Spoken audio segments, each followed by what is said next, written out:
अक्सर लोग यही समझते हैं कि प्रॉपर्टी पे 3% टैक्स है बीइंग ए फाइलर, या बीइंग ए नॉन फाइलर जो है वो 10% है, 12% है बाइंग सेलिंग के वक्त, या इसमें जो है वो लेट फाइलर का चूंकि कॉन्सेप्ट आ गया हुआ है वो लोग यही समझते हैं कि शायद 6% देना पड़ेगा, 8% देना पड़ेगा। लेकिन आपकी एक ऐसी गलती है, अगर आप वो करते हैं और इसमें कानून मौजूद है और अगर वो गलती जो है वो ट्रेस हो, जो कि 100% केसेस में जो है वो ट्रेस भी हो जाती है, आपको जो है वो 100% टैक्स देना पड़ेगा, 100%। आप इमेजिन करें कि कहाँ आपने 3% देना है, कहाँ आपने 4% देना है, या 6% देना है, 10% देना है। लेकिन एट द सेम टाइम अगर आपकी वो गलती जो है वो हो जाती है आपसे, तो फिर आपको जो है वो 100% टैक्स देना पड़ेगा। ये टैक्स आपको किस सूरत में देना पड़ेगा, कौन ये टैक्स देगा, और इस टैक्स को जो है वो बचाने का क्या तरीकेकार है, वो मैं आज आपको इस वीडियो में बताऊंगा। अपनी वीडियो शुरू करने से पहले मैं आपसे रिक्वेस्ट करूंगा, मेरे फेसबुक पेज को लाइक करें, यूट्यूब चैनल को सब्सक्राइब करें, ताकि लीगल टॉपिक्स पे इस तरह एडवाइस मैं आपसे शेयर करता रहूं। दूसरी मेरी आपसे रिक्वेस्ट ये है कि मेरी वीडियो को पूरा जरूर देखा करें, ताकि जो लीगल कॉन्सेप्ट है,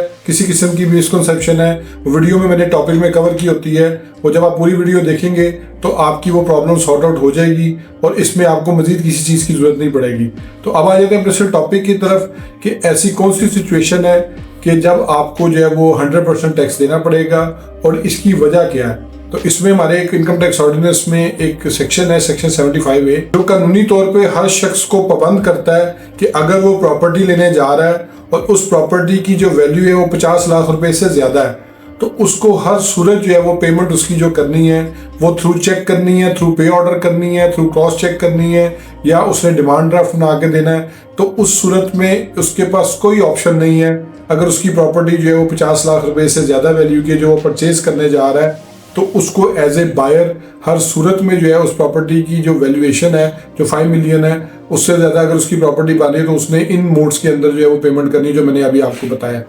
अब इसमें जो 5 मिलियन की प्रॉपर्टी की जो वैल्यू है ये किस तरह डिटरमिन होगी, ये भी मैं आपको बता देता हूँ। 5 मिलियन ऑफ प्रॉपर्टी का मतलब ये है कि fair market value of the property, यानी कि इससे अगर हम मुराद लें तो ये चूंकि जब 7E का टैक्स आया था, तो उसके बाद से ये जो FBR के रेट्स हैं यही जो है वो उसकी value fair market value consider होती है। यानी कि आपने अगर एक चीज़ 50 लाख रुपए की ली है, आप उसको 20 लाख रुपए पर रजिस्टर करवाना चाहते हैं, आप करवा सकते हैं। लेकिन जैसे ही आप उसके ऊपर 3% फाइलर के तौर पे या नॉन फाइलर के तौर पे 12% या लेट फाइलर के तौर पे 6% टैक्स पे करेंगे, तो उसी टाइम FBR को पता चल जाता है कि इस प्रॉपर्टी की एक्चुअल वैल्यू क्या है, क्योंकि वो जो टैक्स है वो उस वैल्यू पे कैलकुलेट हुआ होता है। तो आप जो अगर रजिस्ट्री कम वैल्यू पे भी कराते हैं तो उसका आपको कोई फायदा नहीं होगा फ्यूचर में, क्योंकि FBR जो है वो उसी वैल्यू को मानेगा जिसपे आपका 3% फाइलर का टैक्स जो है वो पे होगा। अक्सर लोग ये गलती कर जाते हैं कि वो क्या करते हैं जी कि वो कैश में पेमेंट कर देते हैं, और जैसे वो कैश में पेमेंट कर देते हैं तो उनको जो है वो 100% जो है वो इसका टैक्स देना पड़ेगा। अब ये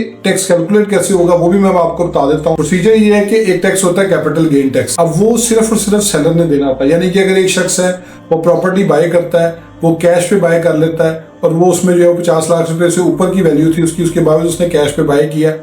अब वो कर लेगा कि वो रजिस्ट्री तो उसके नाम पे ट्रांसफर हो जाएगी, ट्रांसफर लेटर मिल जाएगा, सब कुछ मिल जाएगा। लेकिन कल को अगर वो प्रॉपर्टी को बेचता है, अब 50 लाख रुपए से, यानी कि हम मिसाल ले लेते हैं कि 60 लाख रुपए की प्रॉपर्टी थी, उसने क्या किया जी, उसने उसको साल, 1.5 साल, 2 साल रखा, उसके बाद उसने उस प्रॉपर्टी को 80 लाख रुपए में सेल आउट कर दिया।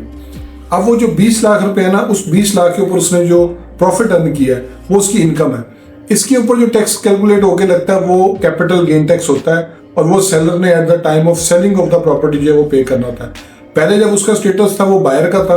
बाद में जब उसने प्रॉपर्टी को सेल आउट करने के लिए जा रहा है तो उसका स्टेटस जो है वो सेलर का। अब होगा ये कि जब उसने जो है वो उसको सेल आउट करना है तो उसने अपनी जो 20 लाख रुपए आमदनी है उसने उसको डिक्लेयर कर देना जी कि मैंने जो है वो इस प्रॉपर्टी से 50 की प्रॉपर्टी, 60 की प्रॉपर्टी ली थी, मैंने 80 लाख में सेल कर दी, 20 लाख रुपए मुझे से आमदनी होगी। तो FBR वाले उससे परचेज डॉक्यूमेंट मांगते हैं कि जी आप ये लेके आए, आपने ये परचेज कैसे की थी और कब की थी। तो उसमें अगर उस इंस्ट्रूमेंट में लिखा हुआ है कि ये जो पेमेंट है वो नकद दी गई है और उसके पास कोई ऐसा सबूत नहीं है जिससे ये साबित हो कि उसने जो है वो FBR rate of the property जो है वो उसने जो है वो क्रॉस चेक किया, बैंक और ड्राफ्ट किया, उसमें जो है वो डायरेक्ट बैंक डिपॉजिट के जरिए जो अकाउंट टू अकाउंट ट्रांसफर किया है, तो उस सूरत में जो है वो FBR वाले जो उसकी कॉस्ट प्राइस है वो 60 लाख को कंसीडर नहीं करेंगे, वो उसको जीरो कर देंगे। इनकम टैक्स ऑर्डिनेंस 2001 के सेक्शन 75A के तहत उसको कॉस्ट माइनस करने की इजाजत नहीं है। यानी कि अगर उसने कैश में पेमेंट नहीं की होगी, यानी कि 50 लाख रुपए से ऊपर की प्रॉपर्टी और उसने पेमेंट उसमें कैश के तौर पे की है, तो उस सूरत में उसका जो कॉस्ट वैल्यू है वो जीरो काउंट होगी, यानी कि इनकम टैक्स ऑर्डिनेंस के तहत उसका जो प्रॉफिट मार्जिन है वो 20 लाख कंसीडर नहीं होगा कि 60 लाख किसने ली थी और 80 लाख रुपए में उसने सेल आउट कर दी। लेकिन चूंकि उसने ये गलती कर दी हुई है, वो एक कैश पेमेंट जो है वो कर चुका हुआ है, वो भी 50 लाख के ऊपर की वैल्यू की, तो FBR के रूल्स के तहत, इनकम टैक्स ऑर्डिनेंस के तहत उसकी जो प्रॉपर्टी है उसकी कॉस्ट प्राइस जीरो कैलकुलेट होगी और उसको जो गेन टैक्स है वो 80 लाख रुपए पे देना पड़ेगा। यानी कि अगर वो पहले साल में बेच रहा है तो चूंकि अब कैपिटल गेन टैक्स जो पहले साल में अगर हम बेचते हैं, वो प्लॉट है, मकान है, दुकान है, कमर्शियल प्रॉपर्टी है, रेजिडेंशियल प्रॉपर्टी है या इवन फ्लैट भी है, तो उस पर 15% जो है वो आपके इनकम के ऊपर जो है वो टैक्स है। यानी जो आपने उस पर गेन हासिल किया है, जो प्रॉफिट उस पर आपने अर्न किया है, उसके ऊपर जो है वो 15% जो है ना वो आपको टैक्स देना पड़ता है। तो ऐसी सिचुएशन में जब आपका जो गेन है वो 80 लाख रुपए जो है वो कैलकुलेट हो रहा है, तो उस सूरत में आपको 80 लाख रुपए पे जो है वो 15% पे करना पड़ेगा। लेकिन एट द सेम टाइम अगर आपने जो है वो परचेज करते वक्त जो प्रॉपर्टी है वो थ्रू क्रॉस चेक पेमेंट की है, थ्रू डिमांड ड्राफ्ट पेमेंट की है, थ्रू पे ऑर्डर की है, थ्रू बैंकर चेक की है, तो इस सूरत में यहाँ अगर आप एक इसमें एडिशन कर लें तो बैंक टू बैंक डिपॉजिट किया आपने, यानी कि ट्रांसफर किया आपने अपने अकाउंट से, उसके अकाउंट में पैसे ट्रांसफर कर दिए। जो बायर का अकाउंट है उसका पर्सनल अकाउंट है, जो सेलर का अकाउंट है उसका भी पर्सनल अकाउंट है, तो उसको भी जो है वो FBR वाले जस्टिफाई समझेंगे, क्योंकि वो बेशक उसमें कोई इंस्ट्रूमेंट यूज नहीं हुआ, लेकिन वो एक मॉडर्न टेक्नोलॉजी है, चूंकि अकाउंट टू अकाउंट आप ट्रांसफर कर देते हैं। हमारा इनकम टैक्स ऑर्डिनेंस जो है वो पुराना है, तो उसमें जो है वो इसलिए अभी तक इंस्ट्रूमेंट लिखा जाता है, लेकिन आप बैंक टू बैंक भी ट्रांसफर कर देते हैं तो वो भी जस्टिफाइड है। तो उस सूरत में जो है वो आपका जो कॉस्ट प्राइस है वो वही कंसीडर होगी जो आपने एक्चुअल पेमेंट की है। इसीलिए आप मार्केट में जब प्रॉपर्टी सेल करने जाते हैं या परचेज करने जाते हैं तो उसमें most of the time buyers की तरफ से ये ऑफर आती है कि भाई जितने की मैं रजिस्ट्री करवा रहा हूँ उसकी हद तक तो मैं आपके अकाउंट टू अकाउंट पैसे ट्रांसफर कर दूंगा, लेकिन जो बाकी अमाउंट इसमें रिमेनिंग है या डिफरेंस है, जो यानी कि 60 लाख रुपए की प्रॉपर्टी है और 30 लाख रुपए उसमें वो डिक्लेयर कर रहा है, तो वो क्या कहेगा, ये 30 लाख मैं आपको अकाउंट टू अकाउंट ट्रांसफर कर देता हूँ, 30 लाख रुपए मैं आपको कैश दे देता हूँ। तो उस सूरत में जो सेलर है उसके लिए काफ़ी प्रॉब्लम हो जाती है, क्योंकि वो सिर्फ ये शो कर सकता है जो उसके अकाउंट में पैसे आए हैं, और उसमें जो है वो चूंकि 30 लाख उसके अकाउंट में आया होता है, वो सिर्फ उसी को कह सकता है कि मैंने ये प्रॉपर्टी जो है जो बेची है उसके अगेंस्ट जो है मुझे 30 लाख रुपए मेरे अकाउंट में है।